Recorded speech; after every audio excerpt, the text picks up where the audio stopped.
लक्ष्मीदास, दुनिया में ऐसे बहुत सारे लोग हैं जिनको कोई चीज पसंद आ जाती है तो वो उसे छीन लेते हैं, मगर हम उनमें से नहीं हैं। हमें जो चीज पसंद आ जाती है हम खरीद लेते हैं। तुम्हारा लक्ष्मी नगर हमको बहुत पसंद है। वहां युवराज के साथ हम बहुत बड़ा कॉम्प्लेक्स बनाना चाहते हैं। ये सूटकेस के अंदर 3 करोड़ रुपए कैश है और तुम्हारे सामने ये एग्रीमेंट के साथ 2 करोड़ का चेक है। दाम बिल्कुल बराबर है म्यूनिसिपैलिटी के वैल्यूएशन के हिसाब से। अब इस एग्रीमेंट पे साइन करो, खोके उठाओ और ऐश करो। मगर ये मुझे कुछ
लाश को कोई भी हाथ नहीं लगाएगा। यह पुलिस केस है। यादव, फोटोग्राफ्स लो।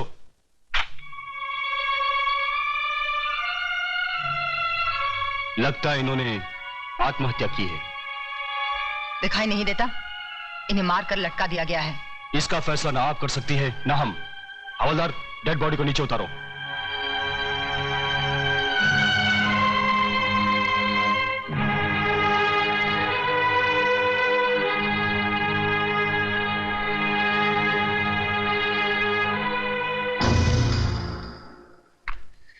देखिए इंस्पेक्टर, देखिए, है क्या इनके गले पर कोई निशान?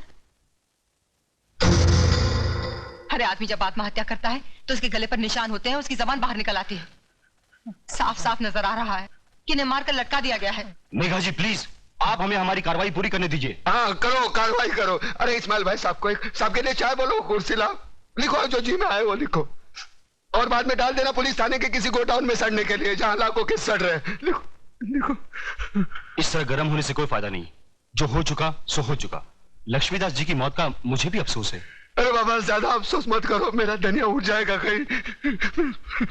Mister Pratap, please shut your mouth and keep quiet. What do you mean keep quiet? What do you think about yourself? हाँ, ये खाकी वर्दी पहन ली, ऊपर टोपी पहन ली, हो गए कानून के रखवाले। अरे कानून यहां से जानो, यहां से जताओ, पहले अपने खून में बहती हुई बेईमानी को मिटाओ। निकले कार्रवाई करने। साला कोर्ट इनकी, कानून इनका, सबके सब साले मिले हुए। मैं खुद गुनाहगार है, वो क्या लिखेगा रिपोर्ट? इन्हें पोस्टमार्टम के लिए हॉस्पिटल ले जाना पड़ेगा। हवलदार, ए हवलदार, ए संभाल के। ए देख, यहाँ छोटा मगज होता है, उसको धक्का लगेगा ना तो आदमी मत।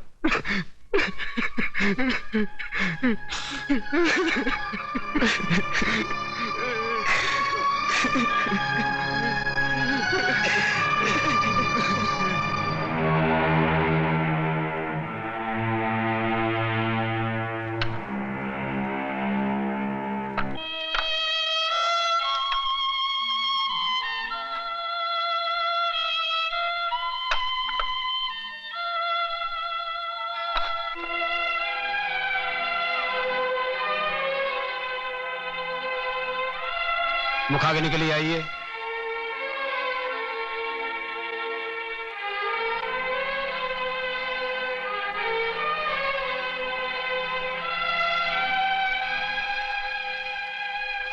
बड़ा बेटा होने के नाते मुझे एक वचन दे, मैं जिधर भी मरूं ना, मेरी चिता को तू ही आग लगाना।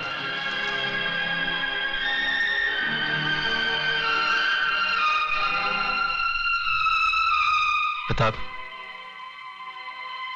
बापू की इच्छा पूरी करते।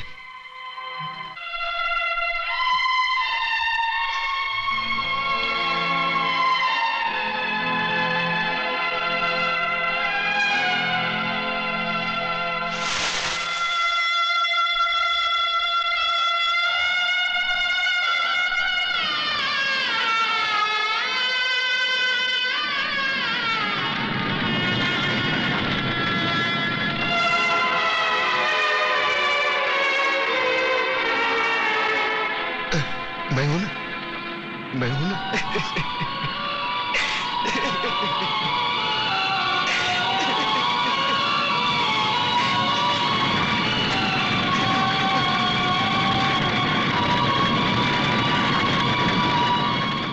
क्या बकवास कर रहे हो तुम? तुम्हारे बाप का खूनी हूं मैं? हाँ, तुम्हारे वजह से मेरे बापू की जान गई।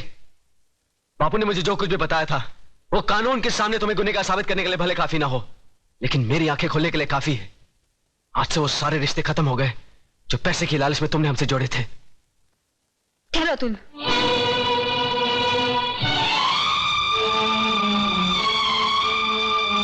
सुन लिया ना बेटी?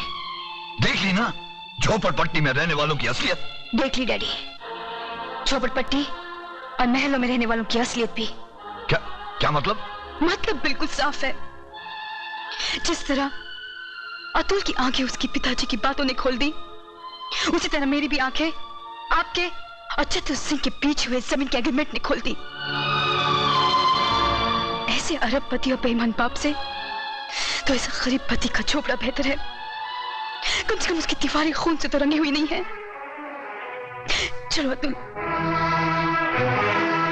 ये दुनिया का सबसे बड़ा बदकिस्मत बाप है जिनके पास करोड़ों अरबों रुपए तो है, पर बेटी के कन्यादान कर्ज से वो कभी मुक्त नहीं होगा, कभी नहीं। बेटी बेटी बेटी मेरी बात तो सुनो। अरे कहां उस रात के ढेर में अपनी जिंदगी को ढूंढने जा रही हो तुम? राम नाम सत्य है, राम नाम सत्य है, राम नाम सत्य है, राम नाम सत्य है, राम नाम सत्य है। उतारो भाई उतारो, आराम से।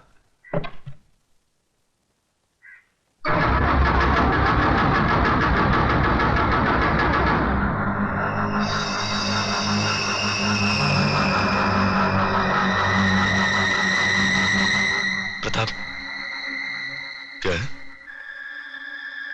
ये वही आदमी जो उस दिन बापू से मिलने आया था। हाँ, मैं वही आदमी हूं जिसने तेरे बाप को शमशान घाट तक पहुंचाया। अब तुम दोनों की बारी है, क्योंकि चतुर सिंह ने एक कसम खाई है कि तुम दोनों की चिता की राख से वो तिलक लगाकर ही भोजन करेंगे। ये रही तुम्हारी चिता। फिर देर किस बात की है? चलो बड़े बेटे से ही शुरुआत करो।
अरे घबराते क्यों हो देशमुख? अब तक तो जलकर राख बन चुका होगा। अरे तुम लोगों को अपने दोस्तों पर भरोसा ही नहीं है। बस बस अब ये भाषण बंद करो, हमारे कान के पर्दे फट रहे हैं। बस बंद कर।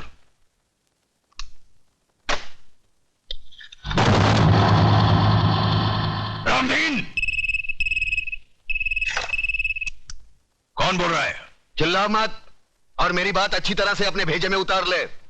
तूने मेरी राख मंगवाई थी टीका लगाने के लिए, मैंने तेरे भड़वों की राख भेजी है, पूरे बदन को लगा ले। ठंडा कर, अपना भेजा ठंडा कर। चतुर सिंह के आदमियों की चिता जलाना तुम जैसे पागलों की बस की बात नहीं है। ठंडा कर। यकीन नहीं आता तो उस राख को मसल कर देख, तेरे पालतू कुत्ते की निशानियां उसमें मौजूद है।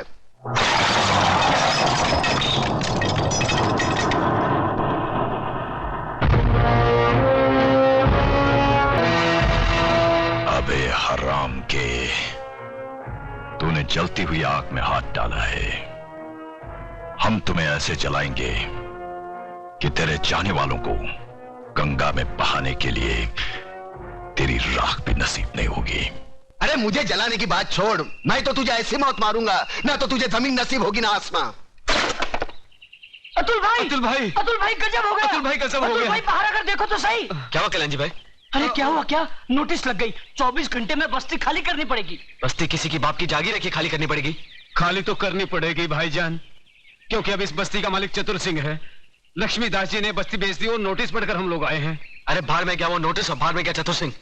मैं भी नोटिस फाड़ के चतुर सिंह की तो नहीं अतुल, तुम ऐसा नहीं करोगे, इससे हमारा केस बिगड़ जाएगा। उन लोगों ने अगर कानूनी तौर पर बस्ती हटाने की कोशिश की है तो हम भी कानून का सहारा लेंगे। चलो मेरे साथ। कानून हर किसी के लिए बना है, लेकिन अदालत की नजर में जो गैर कानूनी है उसके लिए एक जज की हैसियत से मैं कुछ नहीं कर सकता। यह स्टे ऑर्डर नामुमकिन है। मगर जज साहब, अगर मेरे पिताजी ने चतुर सिंह को जमीन बेची होती तो कम से कम मुझे मालूम तो होता, उसके कागजात होते मेरे पास। जज साहब, जिस तरह आपने 24 घंटे में कानूनी तौर पर हजारों लोगों को बेघर करने का नोटिस जारी कर दिया, उसी तरह उसे रोकने का भी तो कोई कानून होगा। मिस मेघा, सलाह के लिए वकील होते हैं, जज नहीं। जज का काम है सिर्फ फैसला सुनाना। जानती हूँ जज साहब, अच्छी तरह जानती हूँ कि इस बार भी आपने पैसे खाकर बड़े होशियारी से शुक्रवार की शाम को यह फैसला सुना दिया। आज सैटरडे है, कल संडे और परसों नवरात्रि की छुट्टी। लेकिन इतना याद रखना जज साहब, ये जो गरीबों की बद्दुआएं और चीखें हैं ना, ये सहे नहीं जाती। और जब ऊपर वाला अपना फैसला सुनाएगा तुम भी बच नहीं पाओगे। चतुर सिंह, ऊपर वाले के हाथ से तू बचे ना बचे, लेकिन मेरे हाथ से तेरे को कोई नहीं बचा सकता। अगर एक बाप की औलाद है तो एक बार मेरे सामने आकर दिखा। तू भौंकता बहुत है आराम के, और भौंकने वाले कुत्ते हमें पसंद नहीं। अगर अपने बाप की औलाद है तो आ जाना महालक्ष्मी चौक पे। हम हर साल नवरात्रि को मां की पूजा करने वहां जाते हैं। अरे जितनी मन्नतें मांगनी है आखिरी बार मांग ले, ये तेरी जिंदगी की आखिरी पूजा होगी। क्या? चतुर सिंह का खून? ओ खुदाया, ओरी बाबा, दादा का खून हो गया। किसने किया खून? अरे छोड़ो ये सब बातें, मुझे तो चिंता यह है कि शहर का क्या होगा, हम सब का क्या होगा। बहस मत करो कमिश्नर। जो आदमी चतुर सिंह जैसे खतरनाक आदमी की चिता जला सकता है, वो तो हमको कभी भी शमशान घाट पहुंचा सकता है। मगर ऐसा हरगिज नहीं होगा सर। सुनो कमिश्नर, कल टीवी सेंटर में जनता की अदालत प्रोग्राम में हम सब लोगों का इंटरव्यू है।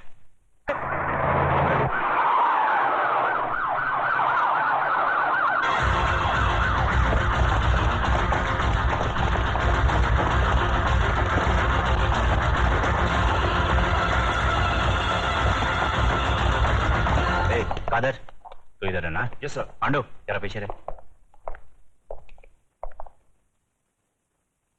आज जनता की अदालत में जनता के सामने जनता के प्रतिनिधि मंत्री श्री बबन राव देशमुख, विपक्ष के नेता श्री चंद्रसेन आजाद, कानून के रक्षक इंस्पेक्टर सत्यवादी दुबे, न्यायमूर्ति श्री हुक्म अली जाबिर तथा इस शहर के सबसे बड़े बिल्डर मिस्टर योगराज अपराधी के रूप में यहाँ मौजूद हैं।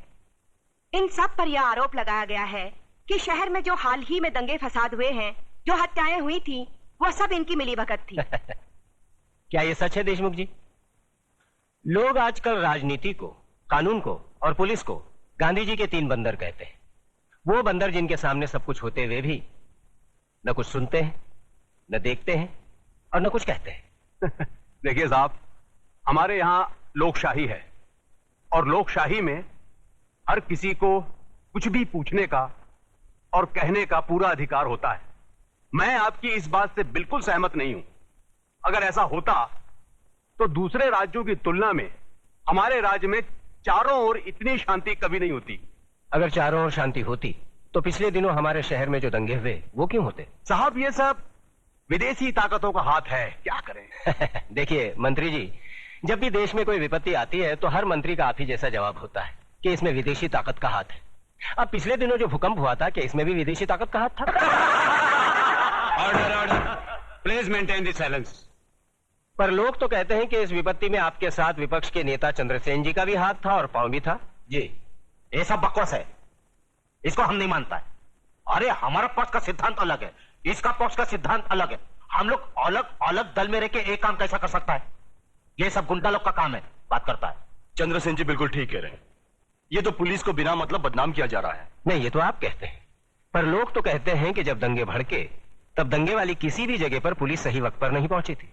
अरे यही तो अपनी पुलिस की असली निशानी है। जब सब कुछ खत्म हो जाता है उसके बाद पुलिस आती है।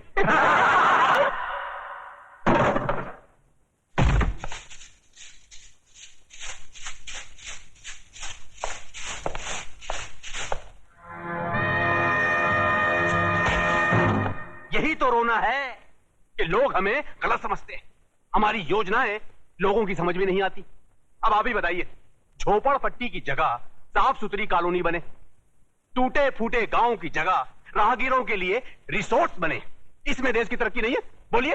पर लोग तो कहते हैं इसमें आपकी तरक्की ज्यादा होती है। सारा धन आप सब लोग मिलकर बटोर लेते हैं और डकार तक नहीं लेते।